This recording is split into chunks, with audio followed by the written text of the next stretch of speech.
yards.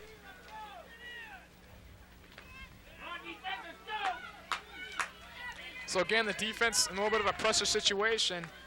Wartburg's got it down there to the 21-yard line. Nelson about a 5-step drop and throws a screen pass, but Mark Seaver's not able to bring him down. I know it's Wartburg. The key for Wartburg has been first down plays, Eric. If they can get 6 or 7 yards in that first down, they just seem to keep moving the ball right down the field. But when BB is able to stop them for a 1 or 2 yard gain, that's when they forced Wartburg to punt. Exactly right. Is 53 there out there, Jamie Schofield. I notice he's got a little decorative thing on his elbow this week. He's wearing all black. Let's see if that helps Jamie, the middle linebacker. Another quick step. Nelson finds his receiver. This time Brian Schmidt holds him up. And Steve Maxey able to bring him down, Scott. But that's going to be a first down for Wartburg, it looks like. Yes, it is. First down. So now they're going to have 4 downs, get in the end zone, Scott. 10 yards to go. We were at 7 minutes and 8 seconds to go in the first half. Buena Vista up 7-3 on a Chad Hissler plunge up the middle. And excellent. Oh, nice option play there by Wartburg. For BV, excellent pressure. Paul Schrader, the junior defensive tackle from Paul Schrader Iowa. Really able to get in there, Scott, and give them some hurt.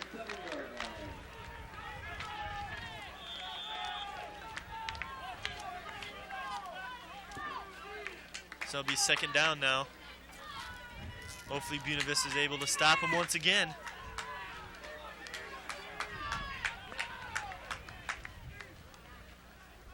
And there's a attempted blitz, and here's Nelson rolling left. He's got touchdown. A touchdown, and that's Chris Shannon once again. Big touchdown this time by Wartburg. That was a real nice job of rolling out by Brian Nelson. You're avoiding all the BV blitzers here, as here you can see it. Nelson's an excellent athlete. He's always a threat to run the ball as well, and he rolls, and then nice pass. Ryan Rowe about 6 yards off of Shannon, so a little blown coverage, I think, there. BV really does have to step up and work on their passing defense. It's been a little shoddy so far today. Gave up over 350 yards in the second half alone last week at Dubuque, which allowed Dubuque to come back from a huge deficit. Good on the extra point. And did you see that time? That ball hung up there. Yep, it took forever to come back down. Wind played funny things with that one. And that could play huge, because now it's, instead of being a 3-point game at 10-7, it's now 9-7. So what that does here, if BV can get a field goal at the end of the half, they're up by 1 going into the locker room. Reminder, coming up at halftime, we'll have interviews with the King and Queen along with President Fred Moore, and highlights of the first half, and a special special segment on the Old Main burning video. So stay tuned for that. Well, if you want to get the inside scoop on Beaver football, watch the Joe Hadachek show and find out what the BV football coach has to say about today's game. Tune into Innovation Video, cable channel 3 on Mondays at 7 p.m. to see highlights of today's game, spotlights of people behind the scenes, along with the preview of BV's next game. Remember, that's the Joe Hadachek show, Mondays at 7 o'clock, only on Innovation Video. Yeah, I'd like to throw in, it's an excellent show. I've seen it many times myself. Of course, Scott. you have nothing to do with that, Eric. Oh, no, nothing at all. I just produce, edit, and host the show, but otherwise I don't do much. It's a nice family show, you know. Time to have the kids sit around the old fire, turn on the tube, listen to me and Coach Hatchek discuss. Oh, that's a little wobbly kick there. It's handled by one of the upmen for BV. Little odd call. Looked like Bremer waved his arm in the air, but they never called a fair catch. So that's going to give BV good field goal position, though, starting off at their own 38-yard line. Freshman quarterback Rob Klinkafuse He's 6 foot, 200 pounds from Harlan, Iowa. Harlan last year, I think I believe they won the state tournament. Every year, they just awesome games. tradition in Harlan. Yeah, they do. When I was back in high school, we had to play him a couple times in the state playoffs, and they were always a tough team, Scott. So that tells you a little bit about his character. He's been in pressure situations before, and it's really rare to see a freshman, especially at the Iowa Conference level, step up midway through the season and produce like the way he is. But seems really confident back there. And I know in talking with the Coach Hadcheck and some other players on the team, they feel he's going to be a really, really nice player by the time he graduates. Yeah, he's the quarterback of the future, Hadcheck said. Right now, it's Jeremy Blyle's team, but it's hard for the coaches not to play the kid because he's playing so hard. He's practicing so hard, and that's what they like to see. So they have to give him a shot, and he's making the most of it and doing a heck of a job. I think it's a perfect situation for a freshman to step into. We saw Tony Lovejoy dove down the right side. BV just kind of pounding the ball right now. So it's 3rd down and 4 from the 45. Just over 5 minutes to go before halftime. The Beavers down now 9-7. And Klinkafus overthrew try on that time. He had heavy pressure though from Lance Thompson, the linebacker. So he just basically had to get rid of that. I went to high school with Lance Thompson. He's a big kid, all-state linebacker for Decorah High School. And he's a good player. Been starting since he's been a sophomore for Wartburg. If that shows you kind of his character, because Wartburg's always been a tough team. So Pat Hogarth should be able to get off a booming punt here with the wind behind him. But that time, that's not really what he wanted, I don't think. And takes kind of a Wartburg bounce. And Jason Giesel wraps it up. About the 28-yard line, Scott. Boy, Pat's not... He hasn't gotten the punts like he usually does. Tremendous talent. He's got tremendous talent, Pat Hogarth. Coach Hadcheck said he's kind of has it in his head that he isn't doing as good this year, and he said that's really affecting him so far. So they've been working with him, trying to get kind of more. It's more mental than anything for Pat. If he can get over that, I mean, pro scouts have looked at Pat. Oh, he's got all the tools. He was tabbed preseason All-America, Division III.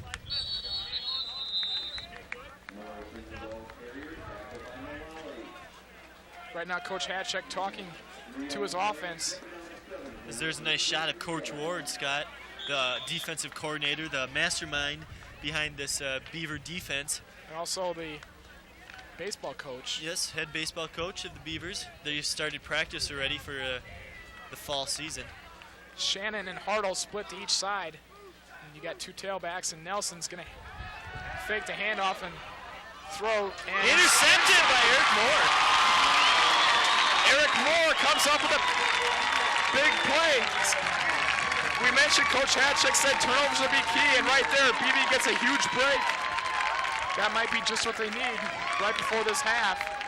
Nice play by Eric Moore, just watching the quarterback's eyes, reading what's going on. Playing center field back there as a safety.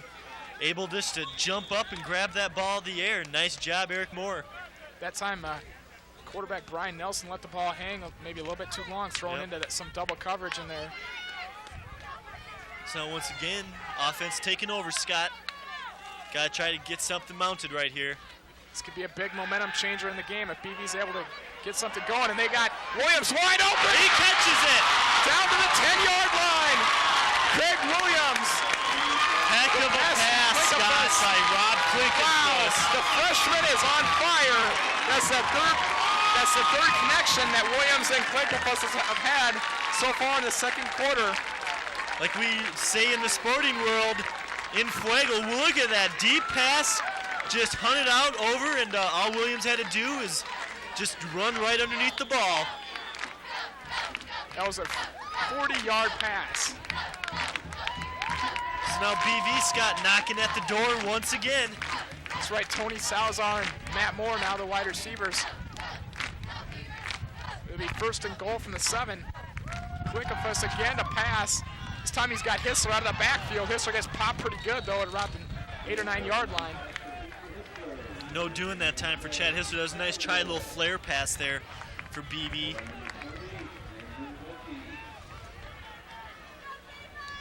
Wow, that pass play. Those two have, they've really connected so far. You can just tell. Yeah, they're really in sync, Scott. It seems like they're reading each other's minds. You can see their eyes. So it's 2nd down and 8. Just over 3 minutes to go here before the half, and Lovejoy gets the handoff, keeps his feet moving, and powers down to the 5. And that's just amazing strength there by Tony Lovejoy. Breaks about 3 tackles and was able to get a few yards out of that when it looked like he'd be stopped at the line of scrimmage. Yeah, Tony, big kid, strong legs, and he keeps, like you had said earlier, he keeps those legs pumping, and that was a result of it. Tony Lovejoy's had quite a few carries in the game so far, more than I think I've seen so far this year.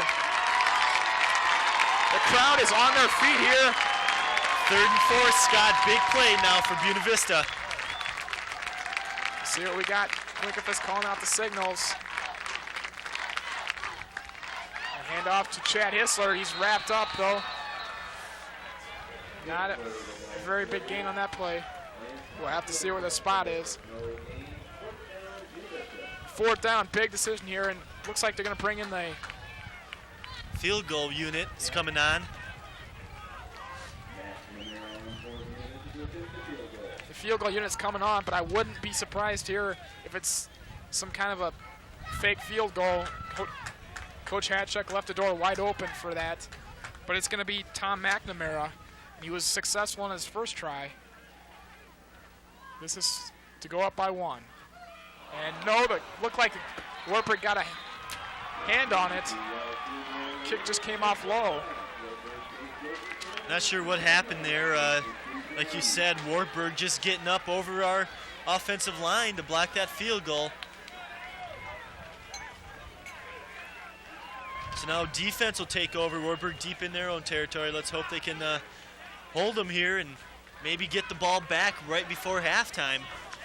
We're only down by 2, Scott. This is, where you'd like to be against playing a Wartburg team. Exactly. And again, it was too bad we couldn't convert off that big interception there by Eric Moore.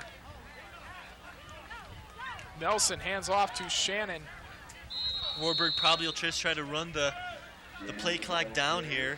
I imagine if they had the winds to their backs, they'd probably try to go for a drive here, but with the wind against them and considering that Nelson just threw that last interception, I don't think they're going to try anything too fancy.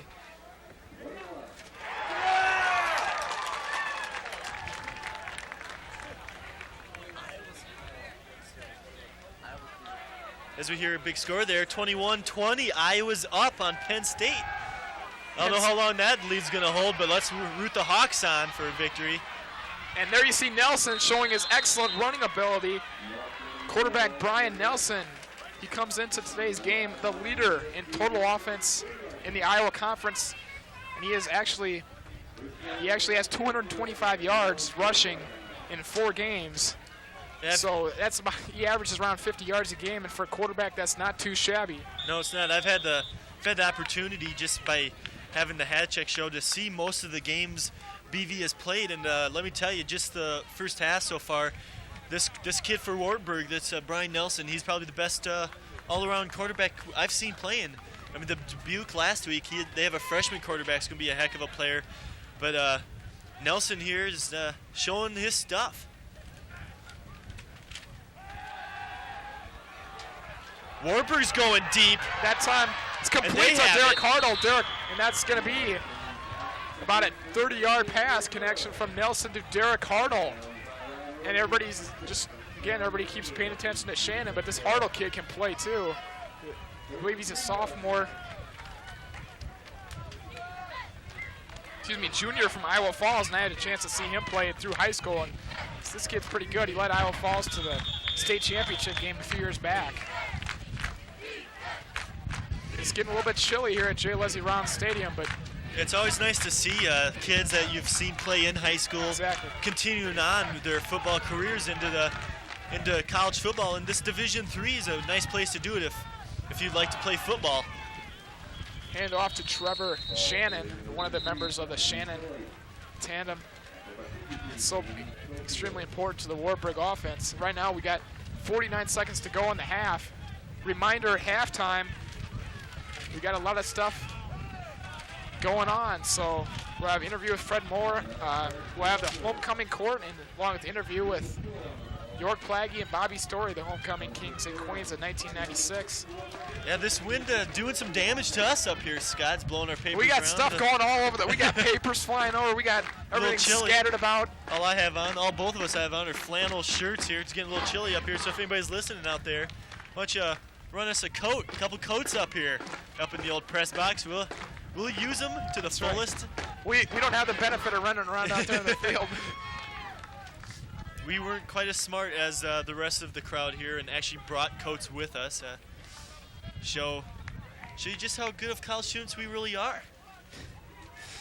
Well, Innovation Video is excited to offer Innovation News. It's a live 15-minute broadcast of local, national news, weather, and sports. The newscasts air live at 6:30 p.m. on Tuesdays and Thursdays, only on Innovation Video Cable Channel 3. Innovation Video is your source for the best coverage of news events in Storm Lake down the and field. Buena Vista University. Jason Fick and Mike Mullally trying to get this crowd pumped up. 49 seconds left. The last thing you want to see is a Wartburg score right now. And that's what they're going for as the blitz is on. Matt Sauer fumbles the ball. BB's going to get it back. Looked like Nick Grant picked it up. And we got it. We got the ball. 39 seconds. BB will have it for 39 seconds. Well, what do you do here, Eric? We got the wind with us. You put it up in the air, Scott. You got to go for it. I think you're right. I think that's what they're going to do. I would be surprised if they don't. I'd be really Here's the replay of it. Matt Sauer getting some heavy pressure. Nick Grant in there. Sauer there, GC hits him, strips the ball, and Nick Grant, I believe, coming up with the loose. It was the right side of the offensive line. Or Mike line. Mullally, excuse me, there with the ball. I think it was Nick Grant that came up with it, but Mullally came from the huddle with it. So let's see, 39 seconds, Scott. We're on the 30. Looks like we got maybe 80 yards to go in order to attempt the field goal. And they're just going to hand off the middle to Lovejoy. Try to run it.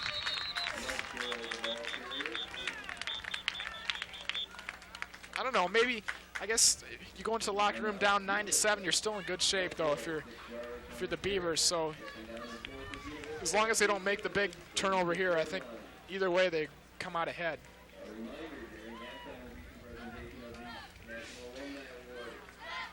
Well, Tuesday, October 22nd, Innovation Video Sports will be broadcasting BV volleyball as the Beavers take on Briarcliff in non-conference action. Live remote coverage from Siemens Auditorium begins at 7:30 p.m. on Innovation Video Cable Channel 3. Stay tuned to Innovation Video all year long for live coverage of Buena Vista sporting events. Scott, second down and 4 now, 33 seconds left.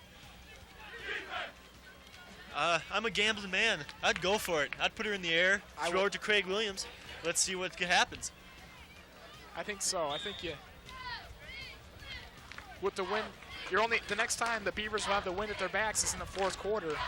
So this is a chance here to steal a possession with little time. I think that's what they're doing. 3 wideouts.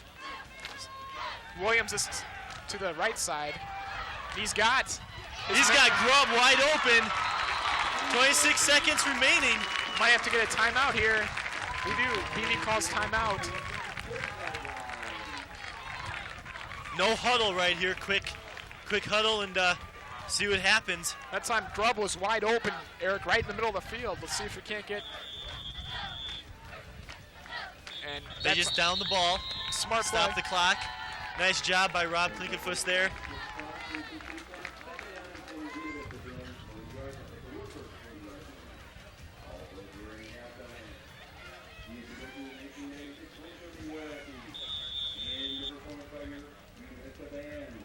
So it's going to be second down. We got the ball on the 40-yard line. I would say in order to attempt, we have to get to about the 20-yard line in order to attempt the field goal, Eric.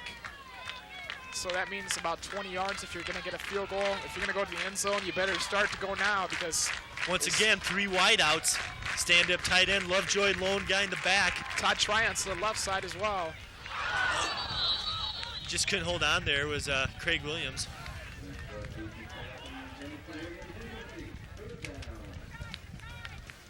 Third down, but you got to think the Beavers are in 4-down territory here with only 19 seconds to go. Chad Hissler comes in and gives a play call to Tony Lovejoy.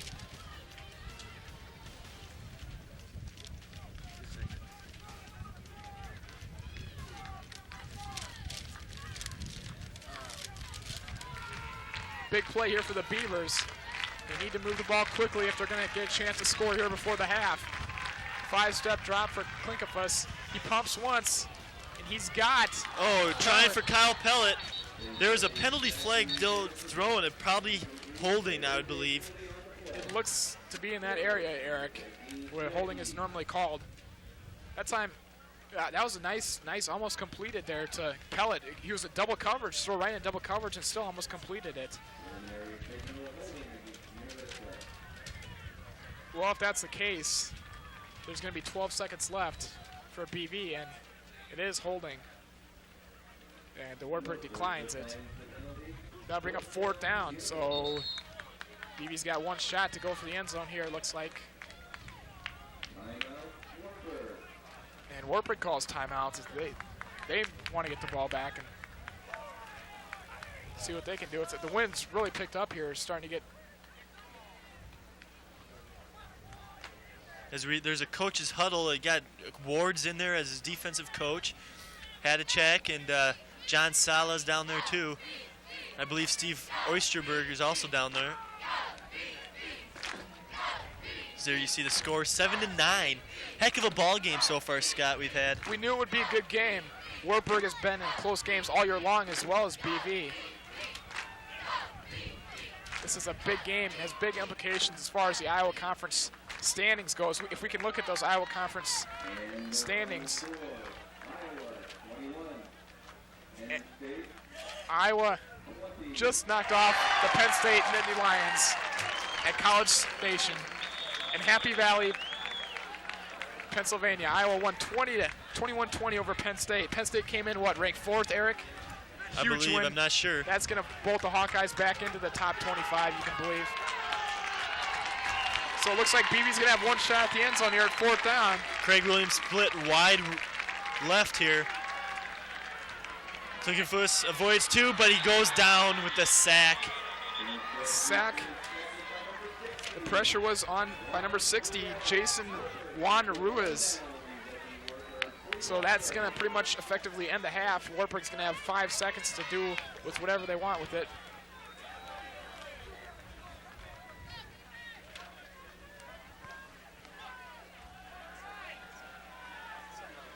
So let's see what Wartburg decides they want to do.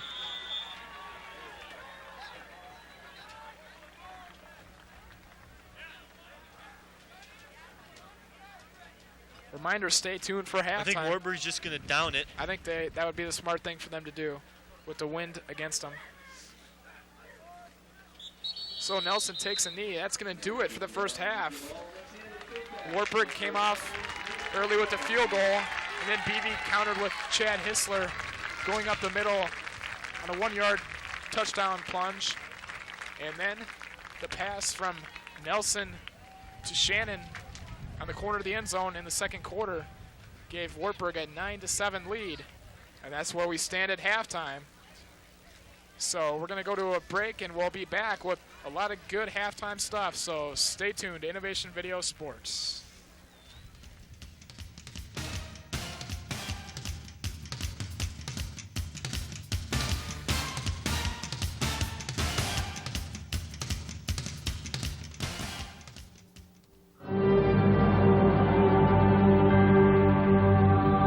Why would anybody give someone they don't know a gift? They do it because this gift saves lives, and the need for it is desperate. Please give blood. There's a life to be saved right now. Call the American Red Cross at 1-800-GIVE-LIFE. Give your group an identity. Advertise your organization around Storm Lake. Unify your group or organization with shirts, jackets, or hats from Silkscreen Inc. Silkscreen Inc. has a large variety of different styles and colors to fit your needs. Multicolor prints are made easy. Remember, membership has its privileges, and Silkscreen Inc. will make your membership complete. Silkscreen Inc. in Storm Lake. I have today signed an executive order providing for the establishment of a Peace Corps. For 35 years, Peace Corps volunteers around the world have been helping people to help themselves. And for all they put in, they come back with something even greater, a commitment to service and solving problems right here at home. Peace Corps, for 35 years, changing America and changing the world.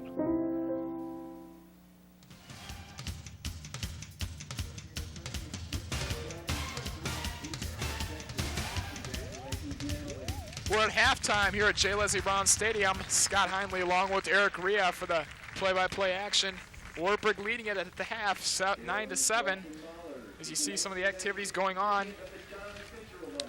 But right now what we want to show is a little bit of history from Buena Vista. It was 40 years ago this fall that Old Main burned, and we'll take a look at that video. J. Lee Thompson put it together, and I think you're going to like it.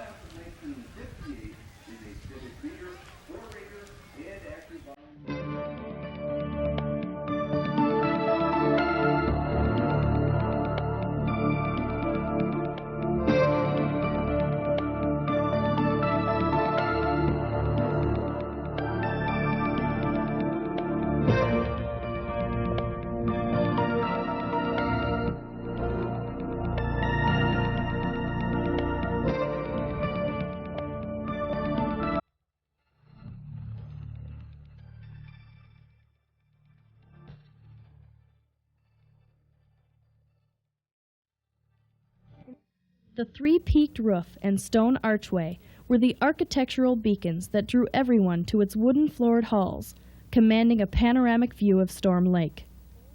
Built in 1893, Old Main was the original campus building. Although the years had brought with it the edges of decay, for many, Old Main still represented the rock-solid foundation of the Buena Vista dream. But on the evening of September 27, 1956, the new hope Jack Fisher had brought to campus suddenly began to spiral away as smoke poured from the roof of Old Main. Within moments, fire engulfed the newly replaced roof. I remember that a lot of us streaked over to the building and started carrying things out. We carried things out as fast and furiously as we could, and the fire department sort of indicated that this was an old building going to burn very fast, and we better get out of there, we better stay out. No one really wanted to believe that. We wanted to try and save as much as we could, and we kept going in until they made us stop. If we hadn't had the boys' dorm, I think we'd lost everything, because the boys all came up and helped carry things out. One thing that I remember is a couple of weeks later was homecoming, and it was probably the best homecoming we've ever had.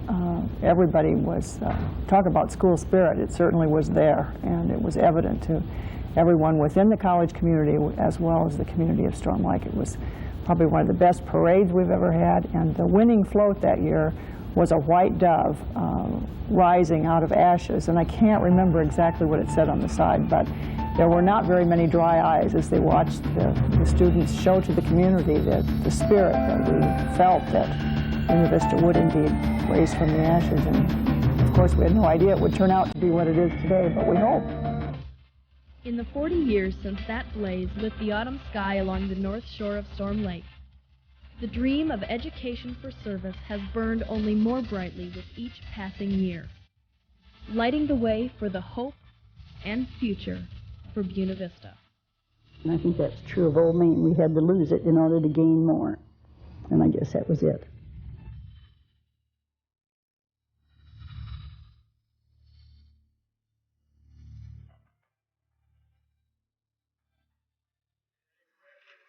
Okay, welcome back to halftime right now.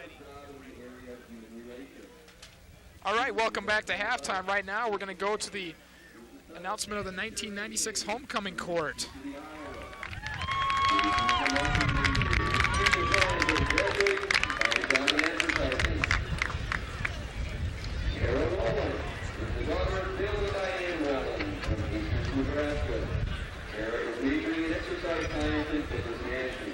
She's planning on working in the health field with hopes of owning and managing her own fitness center.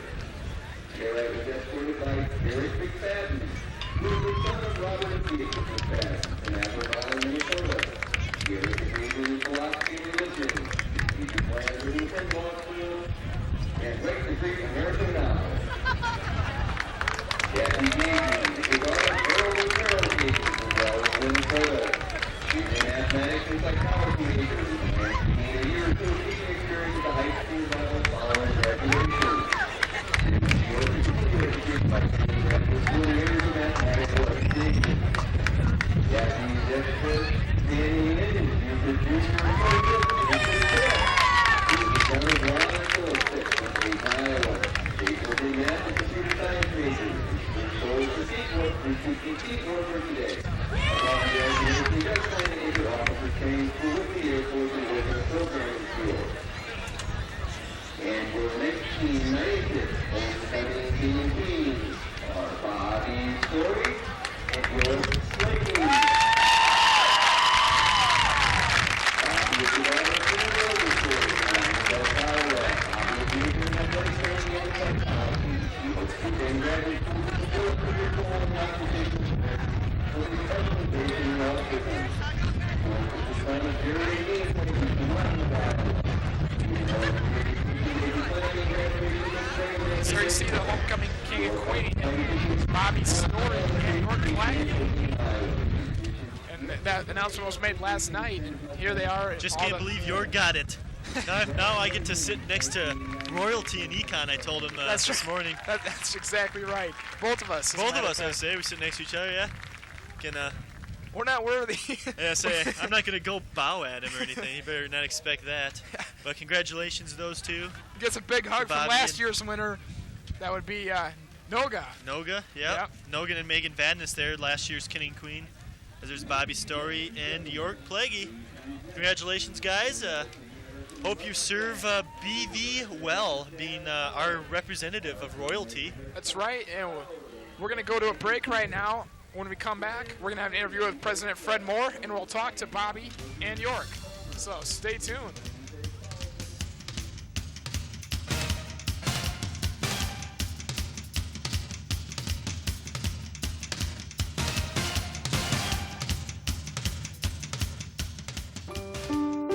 Which child deserves to be read to? This one? Or is it this one? Which child will learn to use a toothbrush? Who will have a chance to sing?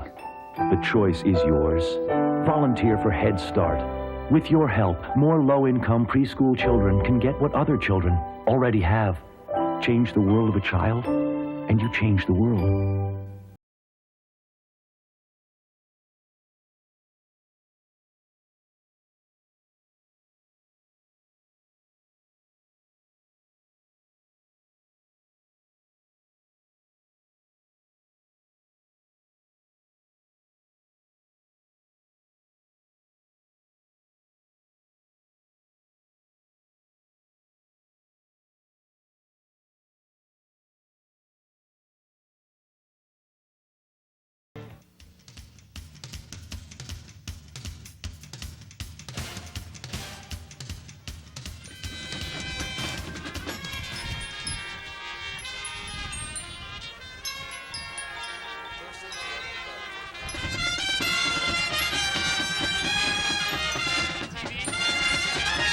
Welcome back to halftime at J. Round Stadium. And let's take a look. Brent Johnson interviewed President Fred Moore in the second quarter, so now we're going to go to that tape.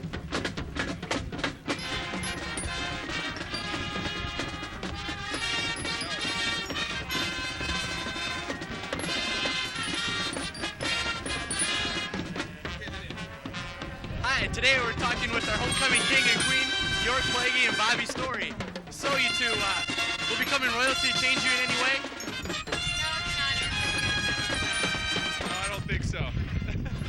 When you first came to campus, did you ever think that you'd become the king and queen of your senior year? No way.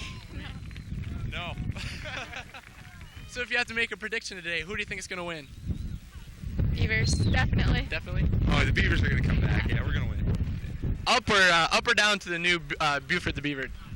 Definitely up. I personally like the old Beaver. I think the new one looks weird, but you know, it's sort of nice to have two. Yeah. Well, we'd like to thank York and Bobby very much, and we'll toss it back to Eric and Scott. Okay.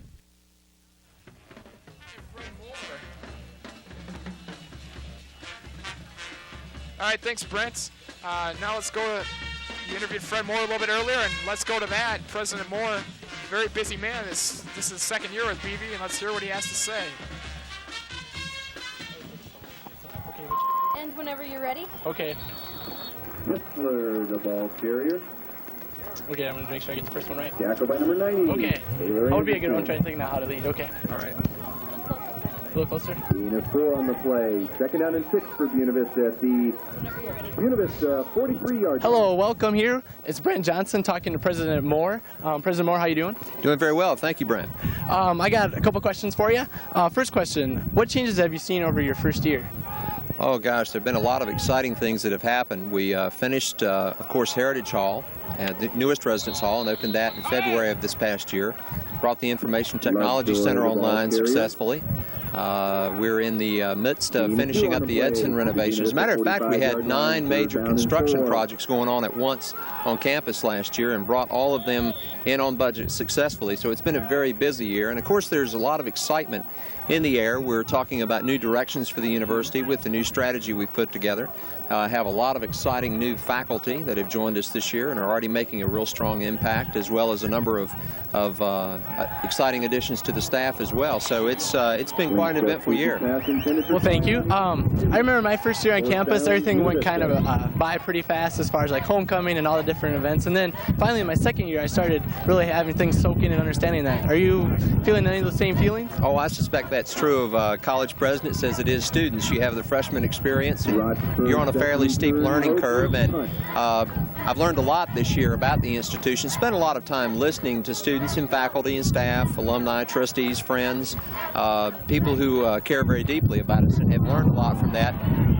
But you still continue to learn after the first year too, but I guess I would say I have my bearings.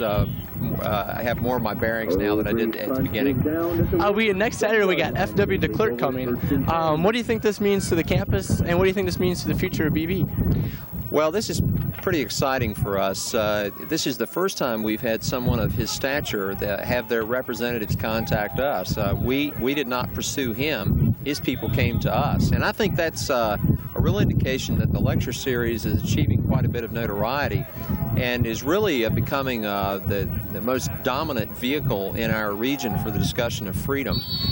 As far as former President de Klerk himself is concerned, there really couldn't be a more topical moment, if you will, for him to come to us than right now. They've just approved the new constitution in South Africa. Of course, he's left the national government. There's some people who speculate he might be planning a run for the presidency himself. And then when you think about the extraordinary changes that he and Nelson Mandela and their colleagues negotiated in South Africa, it's mind-boggling. So for him to be on our campus and have a chance to share that with the students and faculty and staff and our good friends is very exciting. Well, thank you very much, President Moore. Have a great second half. All right, thank you. All right, thanks a lot. And that's Brent was talking about FW de Klerk coming to campus, and he'll be visiting as a part of the American Heritage Lecture Series. And de Klerk will be here October 26th to talk of his experience as the former president of South Africa. He was awarded the Nobel Peace Prize for ending apartheid in South Africa. And he won this award along current South African President Nelson Mandela. A student panel discussion will be held Saturday, October 26th at 3 o'clock in the Anderson Auditorium. Let's take it over to the band now, performing for its last time at homecoming.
Give your group an identity.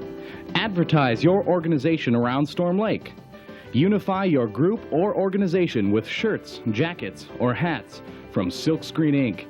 Silkscreen Ink has a large variety of different styles and colors to fit your needs. Multicolor prints are made easy. Remember, membership has its privileges, and Silkscreen Ink will make your membership complete. Silkscreen Ink in Storm Lake. Kathy died real suddenly from a brain aneurysm. She was 29 years old. There was no warning. Organ donation was a very painful decision to make on my own. I wish we'd talked about it, because I didn't know if I was doing the right thing. We didn't have that discussion because we thought we were young. We thought we had a lot of time, but we didn't.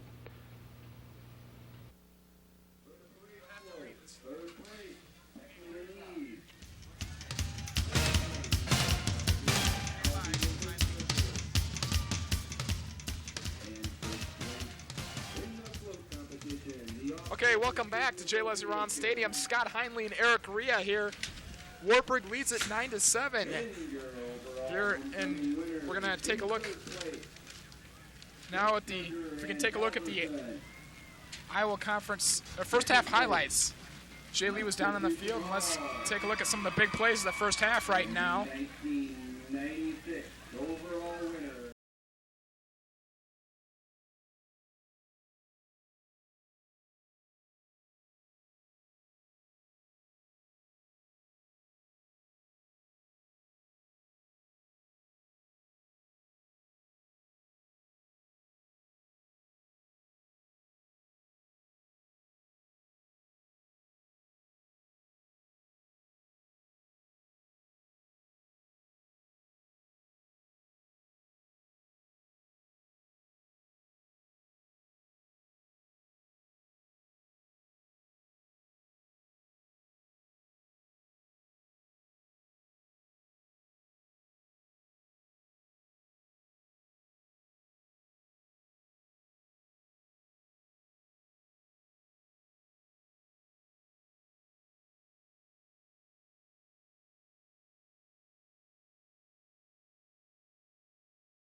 Okay, thanks for that.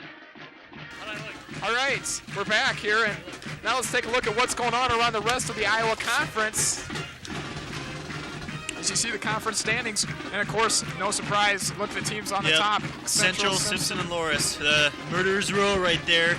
BV has yet to face them. They've all three have defeated up Wartburg. You see Wartburg down there at 1-3. BV's right there at 2-1, also fourth place.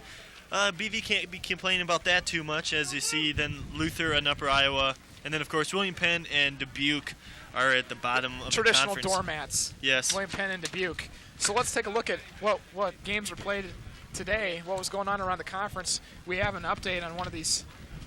We have an update. No, I think we're gonna toss her down to Brent again, see what he has for us of the second half and halftime report. Let's see if he got anything from the coaches. I think going into the second half is exactly where Coach Hadachek wants his players. They're only down 9-7. I think Coach went halftime gave his players a big pep rally, said you're down by 2. This is homecoming. We got the fans here. We got everything going in our favor. I think you're going to see in the second half the wind is going to play a big factor with the passing game. I think this is going to work to BV's advantage because BV is a more conservative passing offense where Wartburg likes to open it up more. It's been said all week that this is the year that BV is going to take over Wartburg. I think we'll see a great second half. Back to Eric and Scott. Okay, thanks, Brent. As we mentioned, BV's going to have the wind to their backs in the fourth quarter. But in this third quarter, they're going to... Wait. That's Actually, the opposite there, Scott. It's the opposite, yeah. It should be. It seems like it should be in the fourth, but somehow it's going to be in the third. Somehow, not sure how that happened, but it happened. So Wartburg's ready, set, kicked off. Who's ready to kick it off here, and let's hope it BV talked a little at halftime, got something going here as they kick it on the ground. Lovejoy picks it up. Tony Lovejoy brings it out to the 40, and that's how things are going to start off. I guess we can take a look at some stats here in the first half.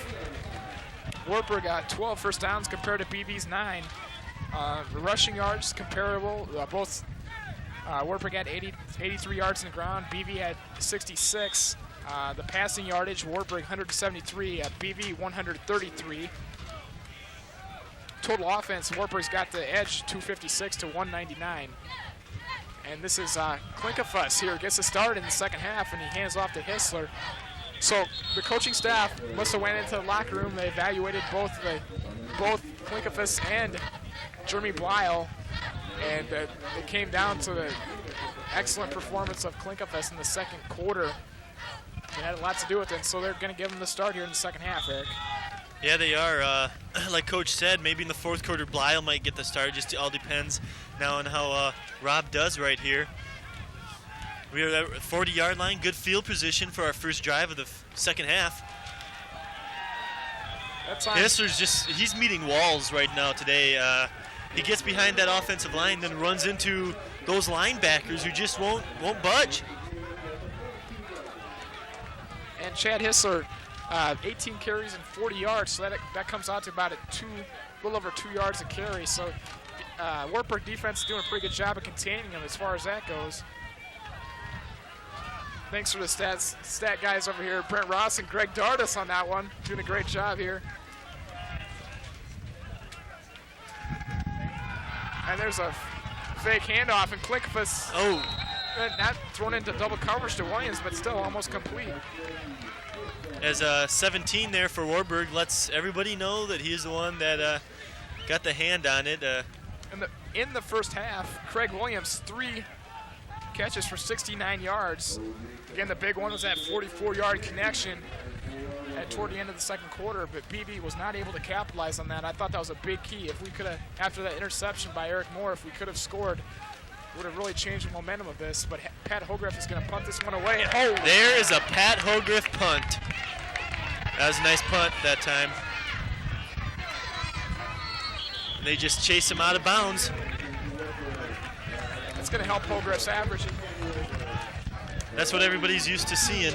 Okay, thanks a lot, Paul Meisner. We got some scores from around the conference. Simpson is playing Central, and that's a battle of the top two teams in the conference. And at halftime, it was Simpson up 20-8 over Central. So we'll keep update on that. And as Loris and Luther are battling in Dubuque right now, and that Loris has got the edge 28-21 in that one. And also William Penn and Dubuque tied at the half at 14 all. So that's look at what's going on in the rest of the Iowa Conference. Thanks a lot, Paul Meisner. There's nothing's doing this time for Trevor Shannon. Once again, about 10 BV defenders wrap around him. Give excellent credit to the BV defensive coordinators and the whole BV defensive unit there, Brent. Trevor Shannon in the first half, 10 carries for only 29 yards.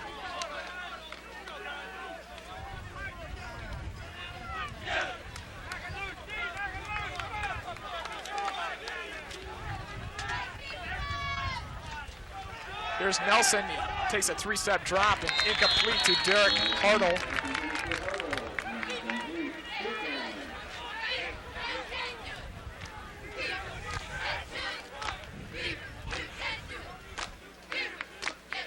Nothing doing on that pass that time, so it's 3rd and 8. Scott, defense looking pretty good right now. Got Wartburg pushed back into on their own 20, and Wartburg hasn't been able to move the ball yet in this possession. 3rd down and 8. The pass is complete to Hardo for the first down. Wartburg comes off with the key plays when they need them. Derek Hardo, that's his 4th reception today. All right, and Upper Iowa is playing in Aurora, Illinois, and they're down to Aurora 14-7 at the half. So that's a complete look at the scores so far as they stand at the Iowa Conference. Now it's an interesting score as Simpson is up over Central, so that big game up there. That's for the conference lead. I believe that's being played at Simpson. Over in Indianola. Mike Mullally comes up with a big hit, and so does Matt Sauer. So Mullally having a heck of a game so far today, Scott. He's been in there on every play. He's been watching. Seems like he's been watching the eyes of those offensive backs and really been able to get in there and make the stops. BV's run defense has been doing a good job so far containing Trevor Shannon. There's a fake handoff. Nelson's going to run. Nelson's going to take off. He's got the speed, he's got room, and he's got the first down. Gets to the sidelines. That's a nice run. We mentioned Nelson, excellent athlete. He averages 50 yards a game on the ground. We haven't seen him run too often. That's only about the 2nd time he's went for the sidelines, but with good results.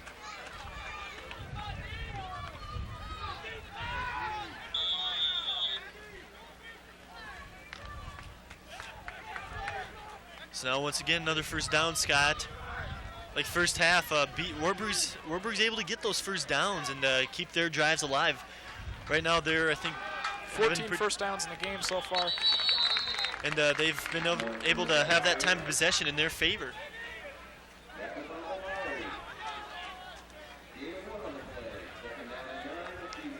You get the feeling, Eric, it's been in the first half. We saw a lot of exciting plays happen in the first half. It would kind of be ugly for a while, just runs up the middle, nothing happened, and then all of a sudden a big play would happen. You get the feeling that there's going to be a lot more football played, and there's going to be a lot of big plays that have to happen here in the second half. Let's hope so for BV anyway, because right now they find themselves down on the scoreboard 9-7. As Mike Mullally looks like he's going to blitz, and then drops back. And that's an excellent coverage there. That's, I think, Ryan Rowe. Ryan Rowe on that coverage. Keeps Shannon from the first down, so that is going to bring up a 3rd down situation.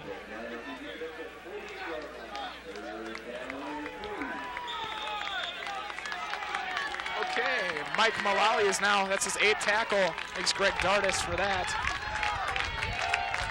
So Mike Mullally does doing a great job from his middle linebacker position. Yeah, he's been doing a heck of a job in this game. 3rd down and 3, let's see what we got here. Going for a rollout pass. Matt Sauer's on him. And then Steve Maxey looks like, and Mike Mullally there to get the sack. Oh, they're gonna call late hit. Oh, I have to disagree with this, Scott. I have to totally disagree with this. It'd be nice if we could get a look at this. I don't know how close he was. He was running straight ahead. Those two just went. And their momentum carried him out of bounds. I have to disagree with this call. Both of the referees are looking at it. Because here you see it. Look at it in slow-mo. Boy. That was really close. I don't know. It wasn't intentional. It was inadvertent, if anything. They're calling personal foul. They're calling on Wartburg. Wow, did you see it? Scratch what we were talking about. That's a going against Wartburg. Not really sure. Maybe some words were exchanged down there on the sideline, Scott. Yeah, because I didn't really see anything. Maybe, I don't know if we could get that queued up again. We could see maybe some extracurricular activity that went on. Big break for BV that time. But he would have been short of the first down anyway. It's just...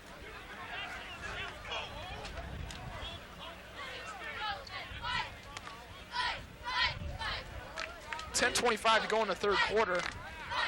The refs are still talking about it here. They're just trying to straighten everything out, see what BV wants to do. I think this is a little bit unnecessary if you ask me. We don't need to talk about it this long. Let's get on with the game here, folks. They're going to mark it off against Wartburg, so whatever it is, it's going to help BV out a lot. 15-yard penalty, personal foul there.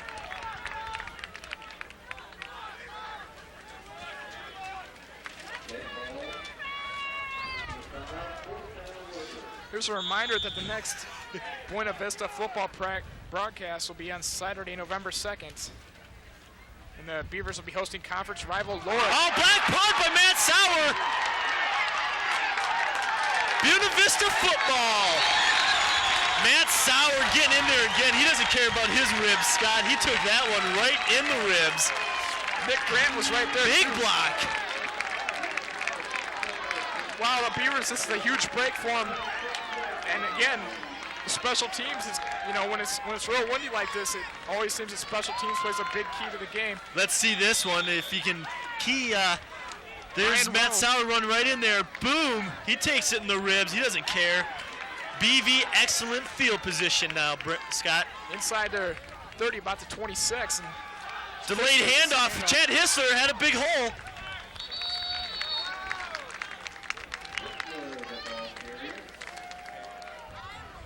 Okay, Brent Johnson is roaming the sidelines and has been doing an excellent job for us today. Let's see what he's got for us right now.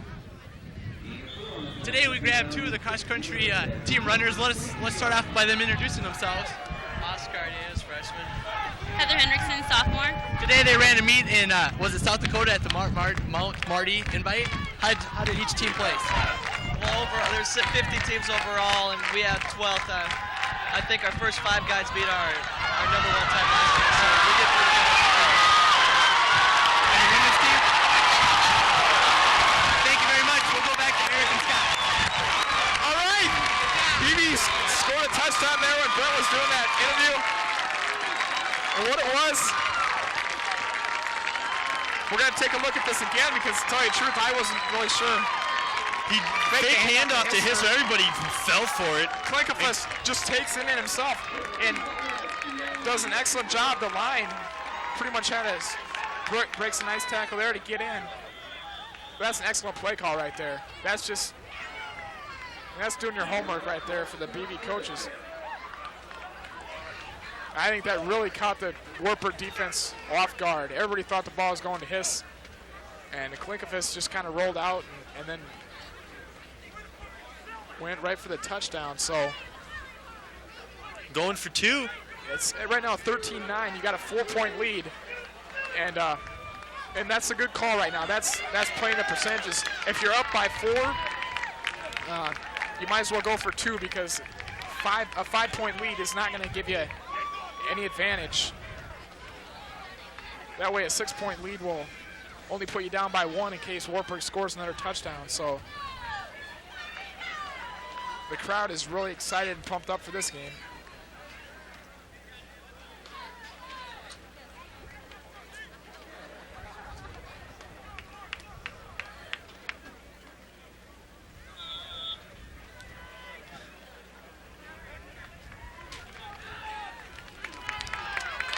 So Rob Klinkenfuss has come on. He's done an excellent job. He's really sparked the Beavers since coming on in the second quarter. Let's see what we got here. He rolls out to Williams, and Craig, it looks like he just dived out of his arms, couldn't quite get it. So the score is going to remain 13-9. Big play, big momentum booster there for BV. That was, Scott. That was a nice play. Play calling, fake handoff there. The whole Wartburg defense, except for about 2 players, went for the handoff. You can kind of do that stuff when you run, you know, Chad Hissler, so everybody thought, of course, he got the handoff because that's what they've been doing all day. And Klinkenfuss was just able to take it all the way into the end zone by himself. So excellent offensive call there by Steve Oysterbrew and Coach Hadacek. As Aaron Dominowski now has come in to do the kicking duties. Him and freshman McNamara. Tom McNamara. McNamara switching off the kicking duties. we have an update on the Iowa State-Oklahoma State score and over in the Big 12 Conference, and that's games being played over in Stillwater, and Iowa State is up 17-0 in that one, so both of the Iowa State schools doing real well today. That kickoff is taken by one of the upbacks for Wartburg, so they're going to have decent field goal position on this drive.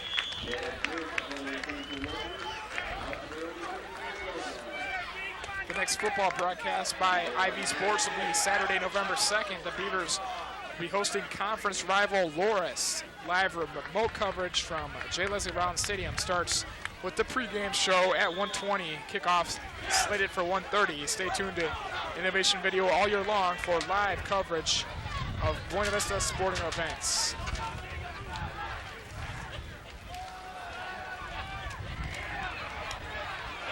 That time Trevor Shannon breaks it off to the left side, and looks like he got enough for the first down. Trevor Shannon's been contained pretty much throughout this game so far.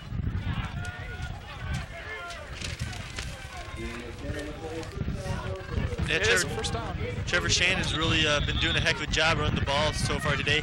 Hasn't been broken in many big ones like Hadacek had thought maybe he might. So congratulations to Buena Vista defense there for that containment.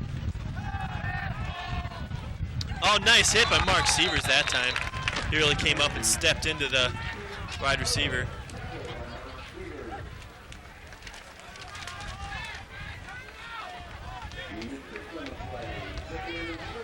That's a gain of 6, so it'll bring up 2nd down and 4.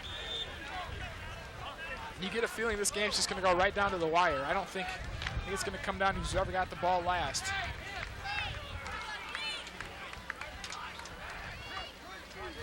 Shannon is split here to the near side, and a two-man backfield handoff goes to Trevor Shannon. And nice job, good blocking, breaking tackles by Trevor. That's another first down for Wartburg.